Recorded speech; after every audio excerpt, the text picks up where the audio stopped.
Yo, my name is Brodie. My name is DAYTUAN. This is the Aew Dynamite review, April 28th, 2021. And tonight, I could run you down the lineup of the show and I could just tell you, this would look like 3 hours, and it honestly wasn't. Yo, the card was stacked tonight. Top to bottom. I'm not even just gonna run around. Let's get into it. So the first match was Brian Cage versus Hangman. And Hangman looked like for the last 6 months nobody's beaten Hangman since he lost to Kenny. Yeah. And Team Taz was smart about this. They ran this the right way. You run out and jump the dude.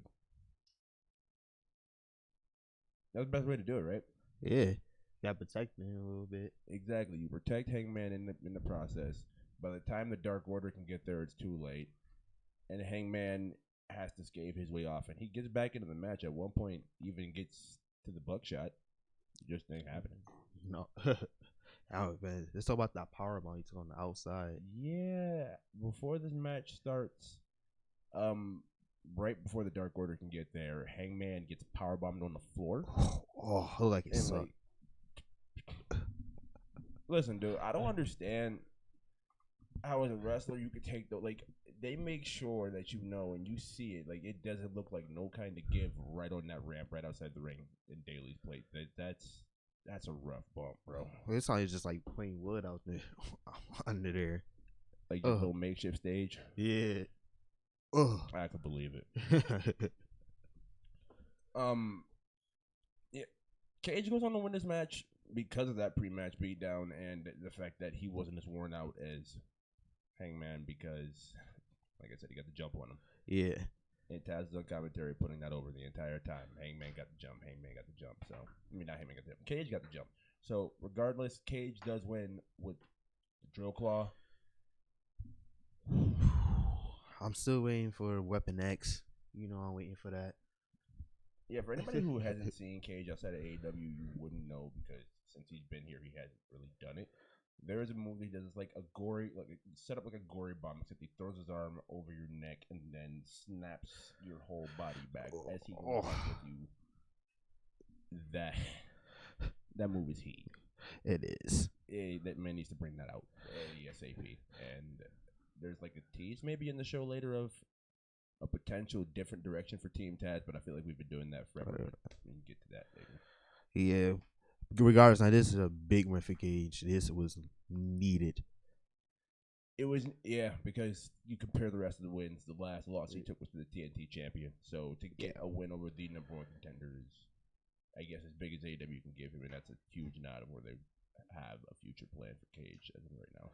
Yeah, because potentially you're still looking like, Hangman might be the next champion. If Hangman is the next champion, it's a good way to start something down the line. Yeah. You can use that to say, hey, I beat you. And AEW and Tony Khan haven't recognized it yet to this point. So, I'm for it. That just depends if they want to end Kenny's reign. I don't know. I have to rush to it now. Maybe probably after summer or sometime later this year. Because right now, Kenny Omega is killing it. Kenny's killing it, but you got to remember, Double or Nothing is the 31st. That's the only they're gonna have their biggest match possible there, and you could after tonight you could go Eddie Kingston.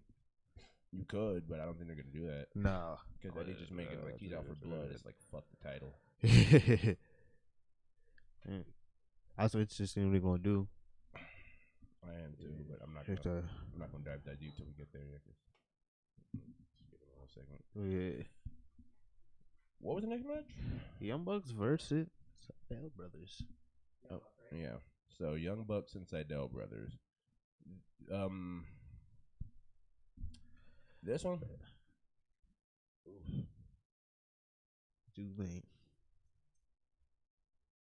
Okay, I haven't been to a point on a review podcast, anything where I've had to actually get to this point of talking about this with talent or with talents, right?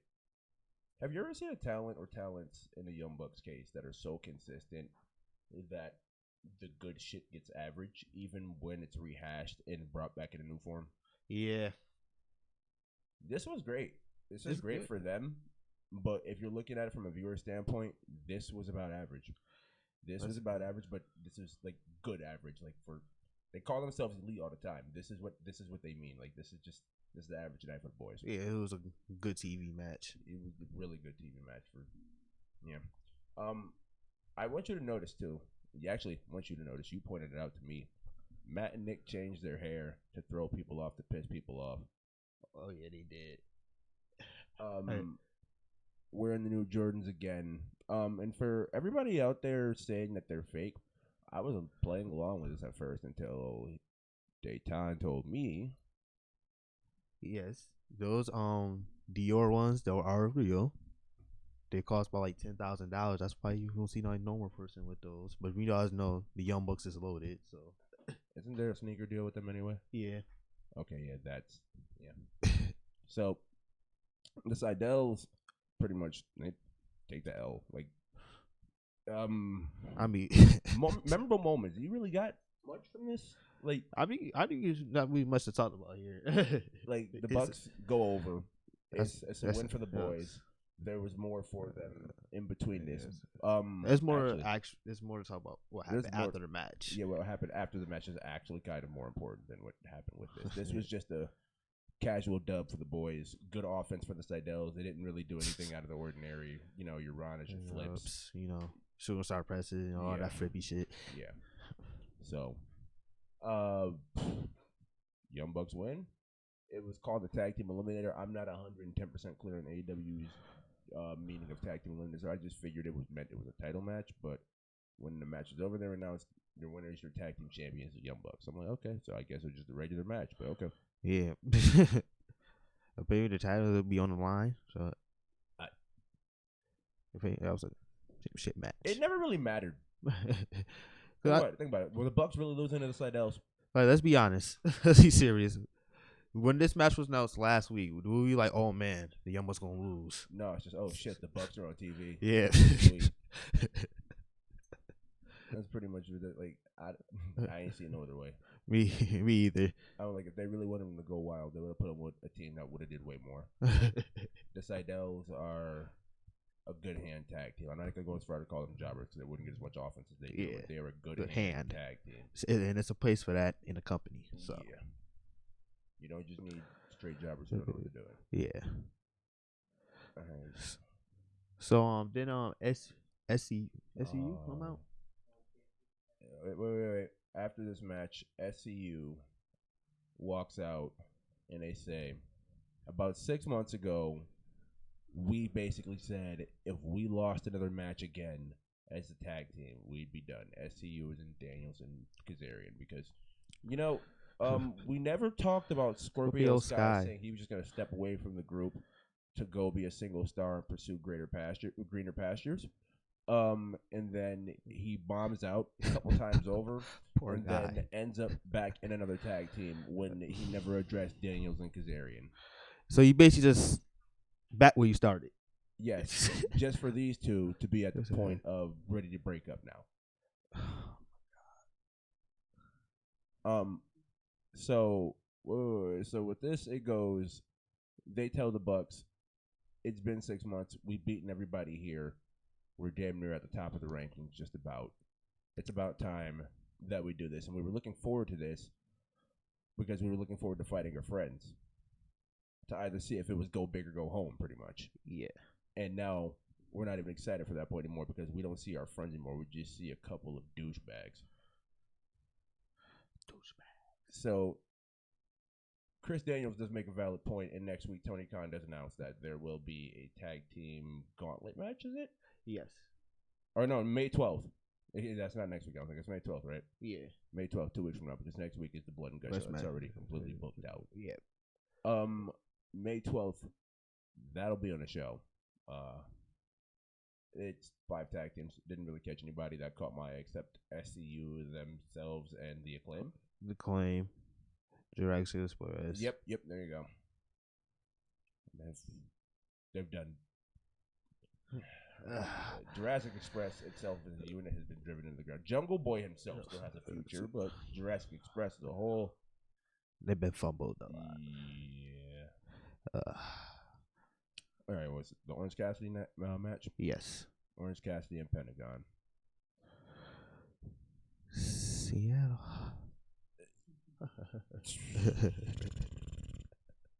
This was fun. It was a real fun match. Alex Abrahantes being out there with Pentagon just for the English speaking stuff is funny. I want to say this. I know it's the best friends, and I get that this is warranted for the story. But this is like when they do the comedy stuff, it's funny. But at some point, we gotta understand that this is not what Pentagon completely is. Like, he has personality to him. He has charisma to him. He has energy to him. Like, yeah, I get all of these things, but at the end of the day, what it comes down to is Pentagon is not a comedy character. And I guess I'm just a little concerned about that. That's just me. Yeah, like, he could do the role, but I don't want him to be like full-time comedy like we've seen in this match a lot. Like, this match was literally the first 2 minutes. It was Pentagon goes up to Orange Cassidy, Cero Miedo. Orange Cassidy, hands up. Pentagon slaps him down. Yeah. Cero Miedo rubs the hand in the face again.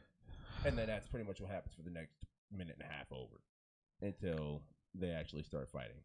And Orange Cassidy just starts beating up Pentagon with his hand in his pockets. Listen, I came to a point for a while where I was like, I don't know. I don't get it. I don't have anything against Orange Cassidy. I don't dislike him. I'm just indifferent. Now, like, I get it. I'm with it. But Pentagon, the Pentagon I'm used to seeing from Lucha Underground and the clips I've seen from Impact, he would have played around with this for a second and then would have took it seriously and tried to kill him. Yeah. And I'm not saying he didn't. He tried to go for the armbreaker spot later, but he got pushed off it. There was interference. A lot.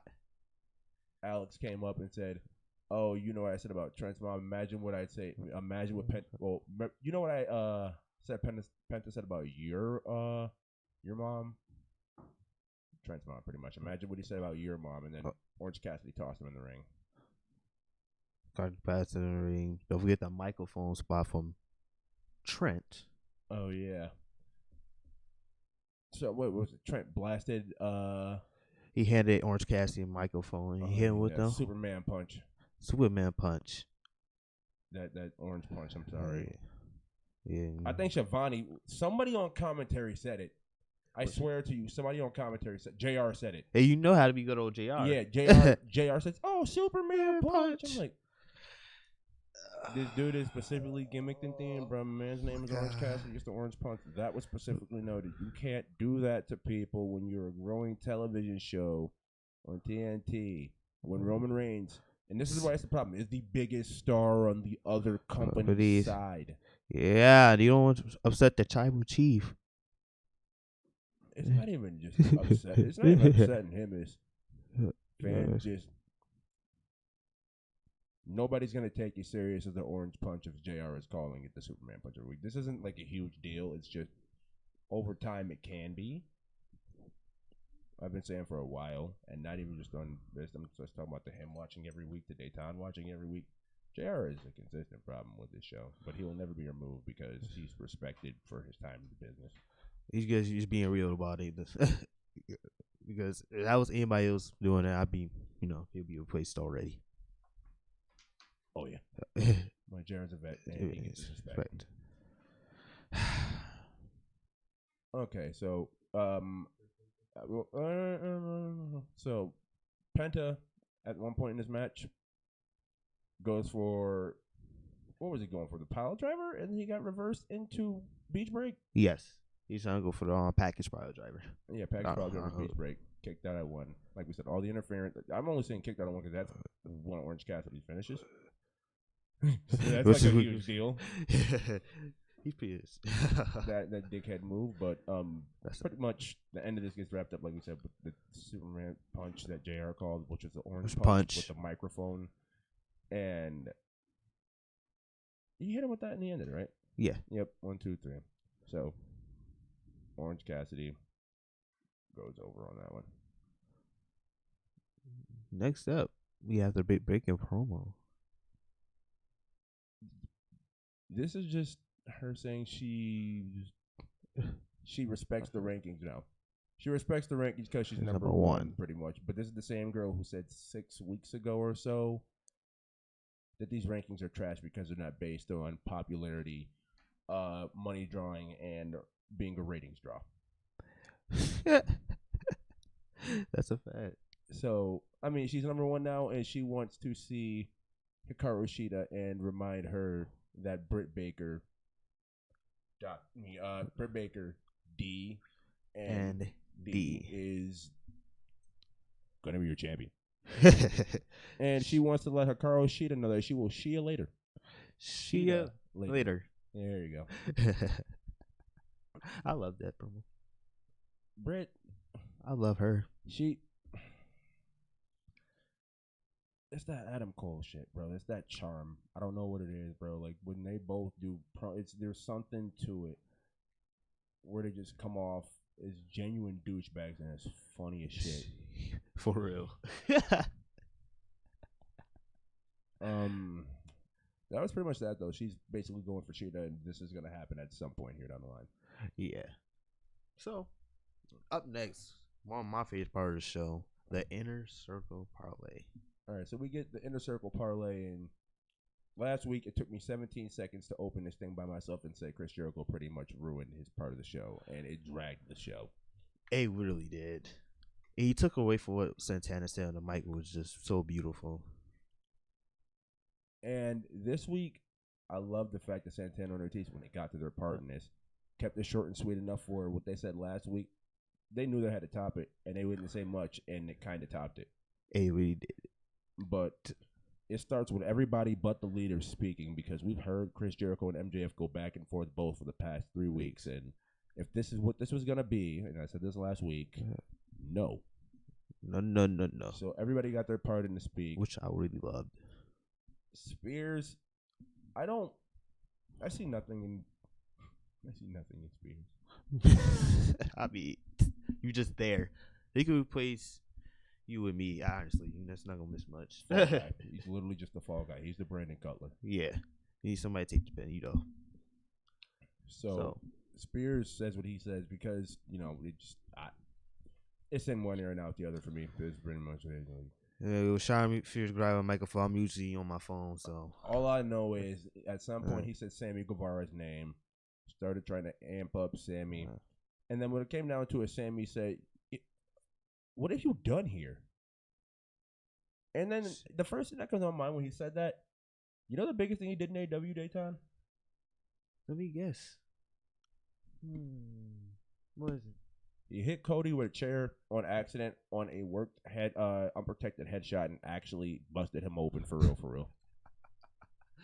So technically, your biggest moment is a botch. Yes, and you made a gimmick off of that and called yourself the chairman. That's a really shitty claim to fame, bro.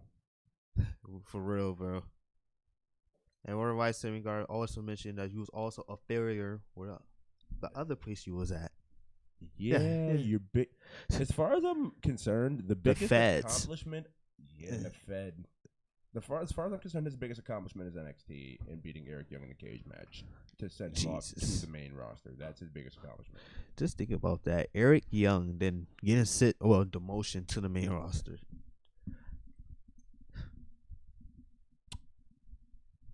All right, so after Sammy, what do we after Sammy?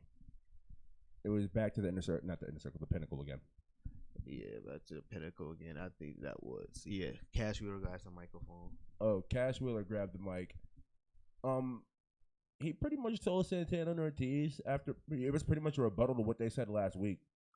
Pretty much because they don't get the time to say it themselves. So they were so we can hang with you. We're willing to bleed. We're different people than you think we are. Because Santana and Ortiz said we were born and we bled different. We already made you bleed. It's pretty much an entire retort to what the Inner Circle said to what Santana and Ortiz got the 20 seconds to say that they did last week. Yeah. And then Dax Harwood grabs the mic, and I've said it since NXT. My guy is money. On that mic, oh man, On he that delivers microphone, he every delivers. time. Every single time. There's a reason they call themselves top guys, and it's not even just a gimmick, bro. See, I'm not even going to try and rebuttal what this dude said. I'm just going to say he did have the best promo at all this.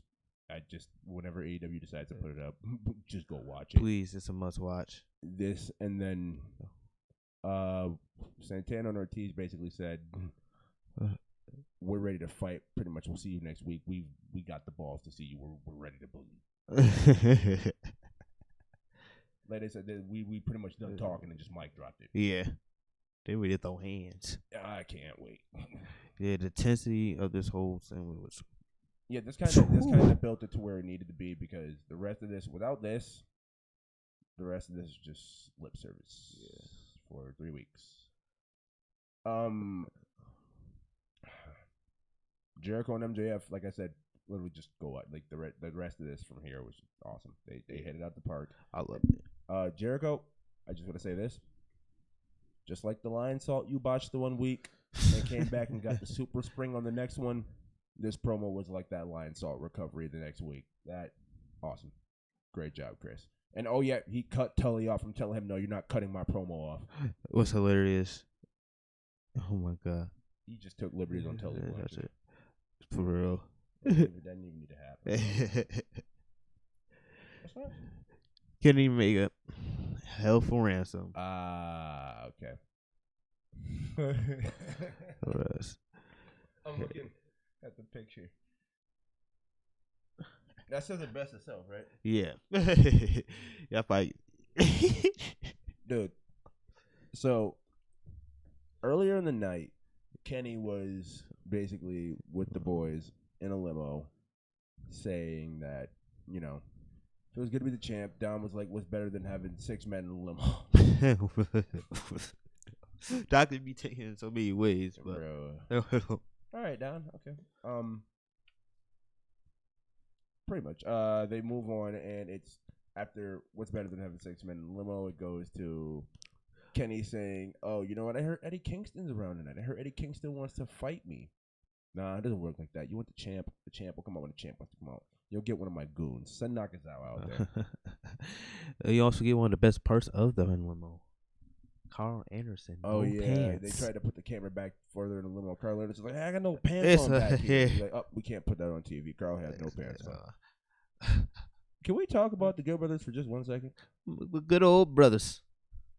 Carl Anderson, you are worth the money that is being wasted on these segments for you and your time. Luke Gallows, you're a good brother. But the problem is... What's the problem? You're drunk all the time and you're not worth it in the ring. What you talking about? He has a great big boot. Okay. Okay, I can name 12 other moves that other people have in matches beyond the big boot that they can actually use beyond that one time in the match, other than just a bunch of slaps. Why do you think any main event he's had on Dynamite or any match he's had on Dynamite has been a tag team match? They know Gallows can't do it. Gallows openly admits that he can't do it, and he openly admits that they hate working. So, like, what are like, why do they have to be here? I get it's the elite, like you're popping the boys, but we're on TV now. It's not just like a every once in a while appearance deal. And like, let's go back to like the talent shit. Like, you keep seeing the same people be on the shows. Like, can we just see some different people for once? Just for once? Don't tell us this door is open if we can't see nobody else. If I can't see Willie Mack hit a stunner on TV on TNT, then I'm not for it. Me either. Like, just Impact has some talent that are worth AEW time. Don't act like they don't, because at that point, this is a one-sided relationship that is only hurting them because Kenny has their title too. Exactly. So, we get to Eddie Kingston. Eddie Kingston's in the ring. Well, Eddie Kingston's walking out to the ring. Michael Nakazawa is sitting in the chair like this is WWE. So, Michael Nakazawa, he says, no, we're not doing this sports entertainment crap. Get out. Get out of the ring. Get out. Get out of the ring. And then he says, Kenny, come out here now. I know how to do this. I want the champ, pretty much. Kenny walks out. Nakazawa gets a laptop after Kenny's talking shit. and whacks Eddie Kingston with the laptop. From here, Eddie's pretty much not having it. Eddie, he's getting ready to fight back. Kenny gets in the ring, starts helping. Out of nowhere comes Jon Moxley. And what does Mox do?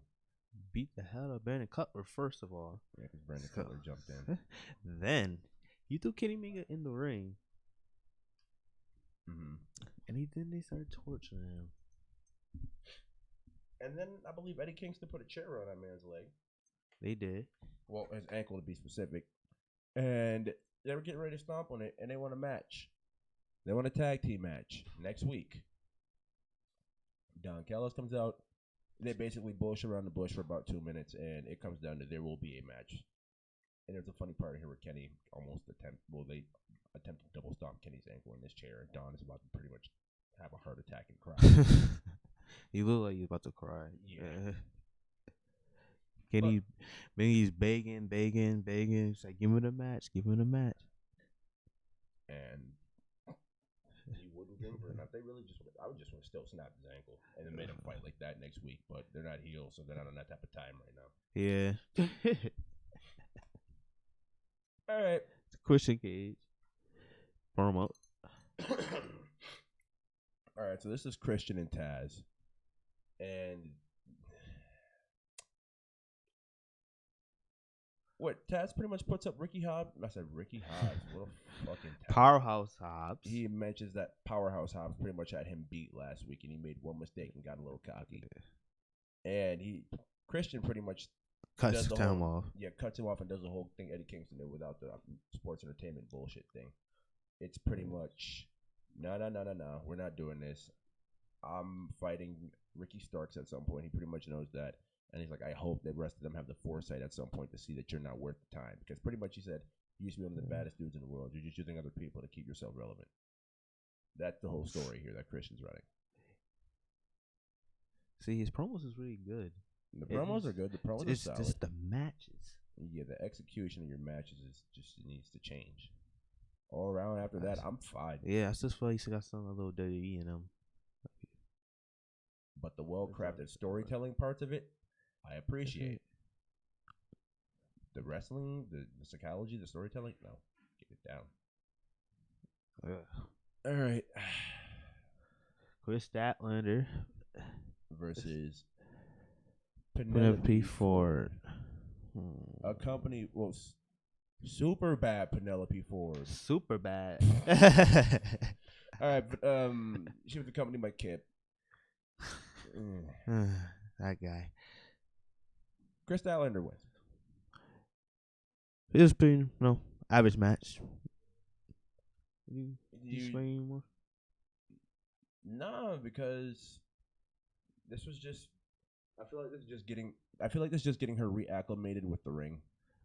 Yeah, because she's been gone so long from what was it, ACL? Yeah, and from what I understand from the girls who've had it, Dakota and Tegan, there's the most recent that come to my mind. They've said even getting back in the ring, they're a little slower for the first few months back, which is why you still got to wear the knee brace. Yeah, I figured that. So, that being said, I mean, we can move forward here. Like Kris Statlander, I'm just glad that you're back, and I hope you don't have any other ACL incidents because that injury is haunted wrestling. Look at Chris Sabin too. Next we had the Dark Order on video package. I got mixed feelings about this. Talk to me. What you feeling? Brodie's passed. Brodie Lee is gone. R.I.P. my guy. Exactly.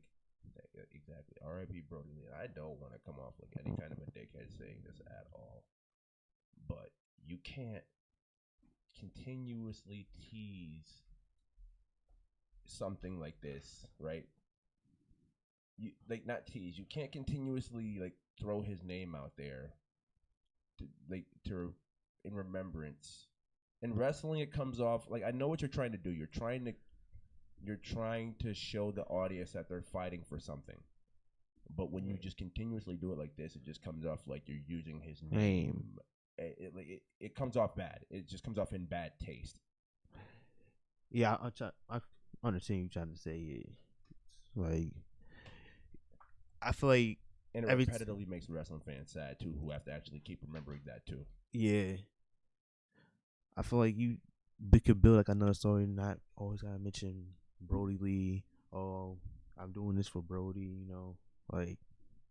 You want to know what they could have did instead of putting this whole package together? Ooh. You could have brought Brodie out himself. You could have brought little Brodie out. You could have brought -1 out, and then you could have simply just had him at ringside and have the commentary put it over as he's doing this in honor of his father from the late great Brodie Lee.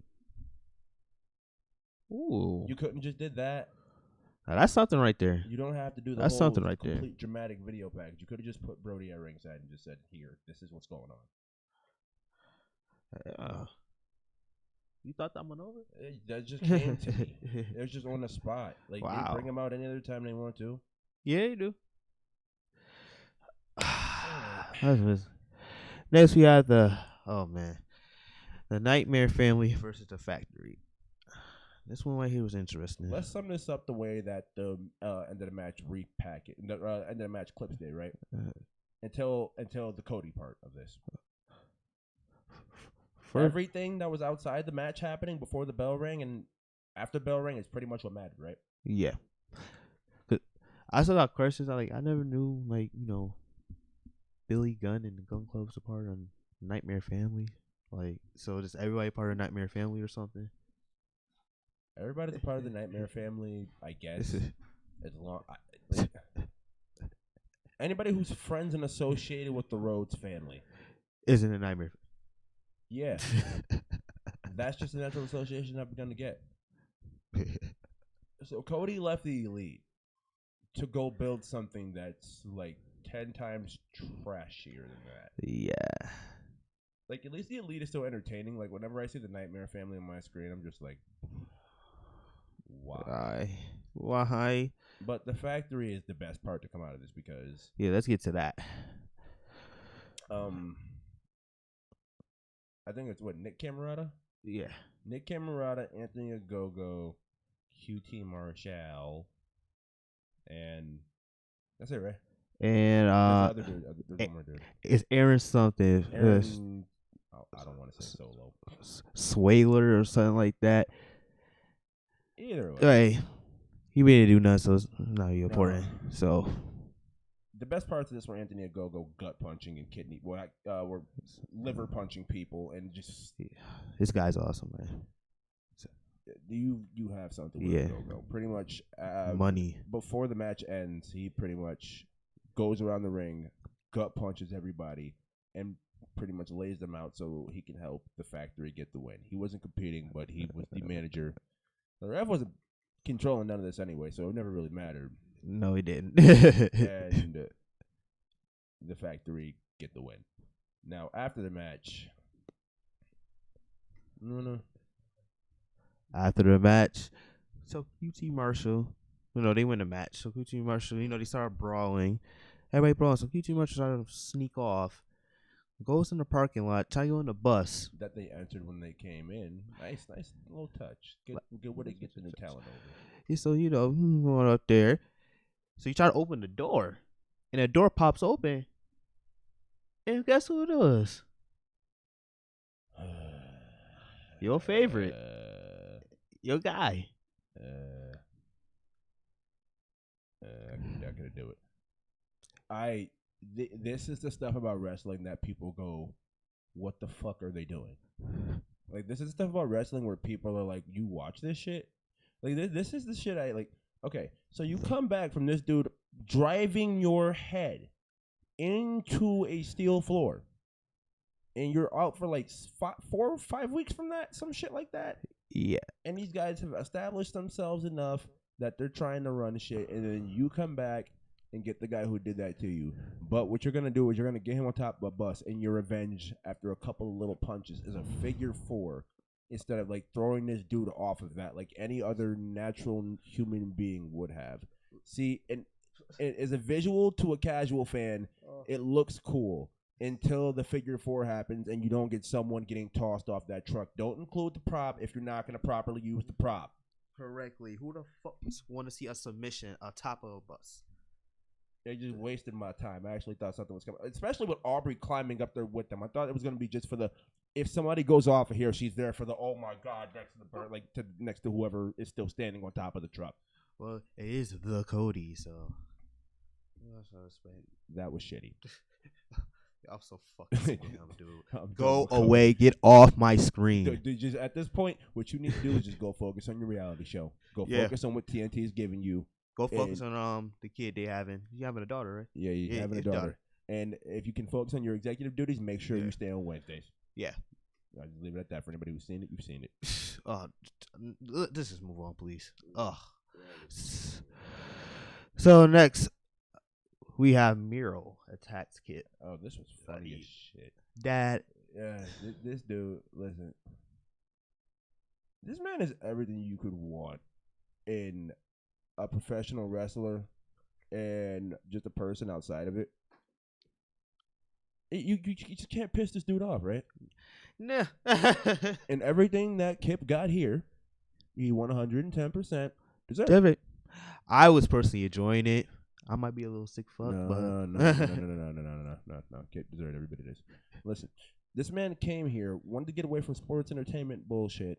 Got dragged in when he came here to sports entertainment bullshit, and then said he wanted to be away from it. He doesn't care where Kip is. He's made it clear. He wants a championship. He doesn't give a shit about Kip. He's using you.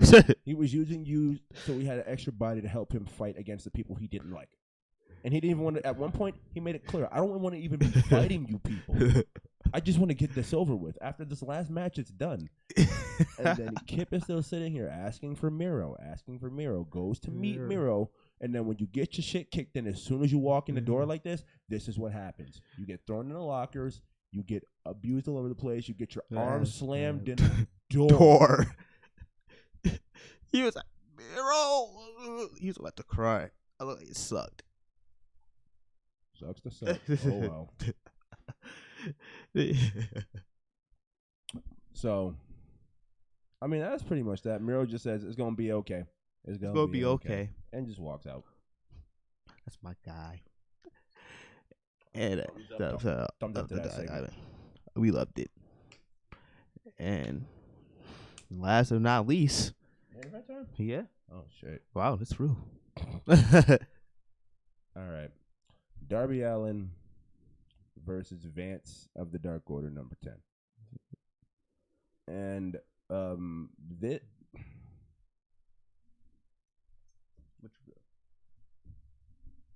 Darby won, man. Third week in a row. See, there's not a problem with that. We have a problem with the finish. How they happen. See, last week, actually, I just thought about this too. Last week was a roll up too. Yeah, but it was a unique roll up. It was a unique roll up. Actually, there lies the difference. Two of the differences. Yep. This is still a pretty good all around solid main event. There wasn't really anything wrong with it till the finish. Darby pretty much is about to lose, and I like the gimmick of up. And when you're gonna keep doing these, whenever the next one is, keep doing this every time where he looks like he's cutting it closer and closer and closer to getting beat. Until it finally does by somebody who really needs the W or somebody who's been building up to that W. Yeah, I love it. It's like keep me on the edge of my seat every time. It was perfect up until the finish you decided to go with. So it's a full Nelson that gets turned into a roll-up pin because as soon as Darby gets put to the ground, he uses his momentum for leverage and slides back and pretty much pins Vance's shoulders to the mat. Yeah, he put in the floor and and Darby ran up to turnbuckle. Oh, yeah. Oh, my God. See, all I remember is the fucking flip through and the finish, bro. Yeah. The rest of it is blind rage to me. Yeah, I saw him getting PSED finishes from Finn Balor, Samoa Joe. It's Finn Balor, Samoa Joe, and Samoa Joe lost ever on the main roster of the WWE, and it is any roll-up finish I have seen out of a rear naked choke in NXT. It's so played out, dude. It's done. Please. Like, it's played, bro. They need to stop. Like, anybody in professional wrestling needs to stop. It's not even an AEW problem. Like, all the wrestling problem. I see his name. I don't think I've even seen this one here. I think this is the first time you've seen AEW on a consistent longer than me. I don't think I've seen this one here. where it's out of a rear naked or like something like this, where it's a full Nelson. Yeah, it's like the first real times he's something like that. But I'll just talk about just the roll up finish in general. I was meaning, but yeah. The roll up finish works. The roll up finish works when there are no roll ups in a match, or if it's desperation and a like really long drawn out match between two people who can't take a pin. But I'll give you a couple examples. I'll go back to Lucha Underground. Phoenix Mill, when Phoenix won a title, Mill just became champion, beat Puma, who hadn't been beaten in a while and hadn't taken a pin. And when he did, it was a sneak after Phoenix had pretty much got his ass whooped the whole match. Yeah. There are times that it works in the business. Just that wasn't it. Nah. It was an attempt to keep Vance strong. It was an attempt to say Darby didn't just run through this one. Yeah, they almost, I'm on the ropes and stuff.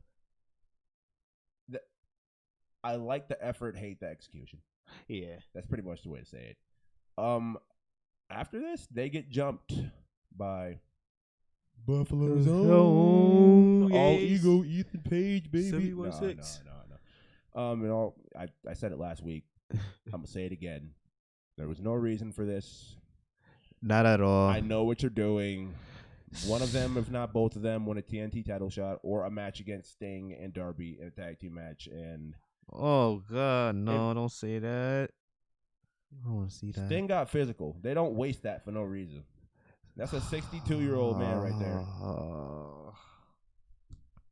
Yeah, bro. It's happening. They're going to have a tag team match at some point. You are. I assume there'd be weapons. Please. Because I don't think they're just going to send Sting out like that. A traditional tag, you cannot do that. No. It has to be like some with weapons or cinematic or something. Yep.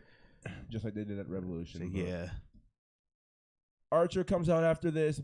He comes back with Vance, and they pretty much run off Scorpio Sky and Ethan Page from attacking Darby Allin and Sting and putting them in submissions. And that, like, this Archer thing has to go somewhere at some point, right? It has to be Archer and Darby. No, actually, that could be it. It could be Archer and Darby. That could be it. That'd be a kick-ass match. Archer and Darby versus Scorpio and Ethan. You could have Scorpio and Ethan probably lose or go over, but as long as the match is good, it builds the talent. Yeah. That's where I'm at on it. Yeah, I can see an instance of that match. I can see an instance of Page and Sky going over. It has some dissension between Archer and Darby. So I could see them two facing off for the title in the future. Oh yeah, and this is a way for Archer to, and it's not Ethan or they're building blocks to Arch. Oh, okay, now it makes sense. Now you see where I'm coming from? Yeah. Okay. Yeah. AEW, you put us through some really rocky roads sometimes to get to some of these payoffs, but at least there's a payoff to begin with. Yeah. You know what? I'll take one. Main event finished. I get where you're going. But just please, no more. Oh, that exact finish. Please stop that one. That out of a rear naked choke. Yeah. Those kind of roll-ups in general. Yeah, those. No. No. Actually, they could be near fall teasers now. They've been built up as finishes so much now. I mean, might as well at this point. But that's pretty much AEW Dynamite. Overall, pretty solid show. I enjoyed this. Yeah. Like, versus last week, I'll say this. This was way better. Way better. And last week was live. Exactly. They put together better tape shows. But you know what? We're not going to drag it here. Yeah. I've been Brodie. That has been DAYTUAN. And that has been the AEW Dynamite Review. Thank y'all for watching. Please remember to hit the subscribe button if you already haven't. Like the video. And we'll see you next week. For Bloody Ass. Yeah.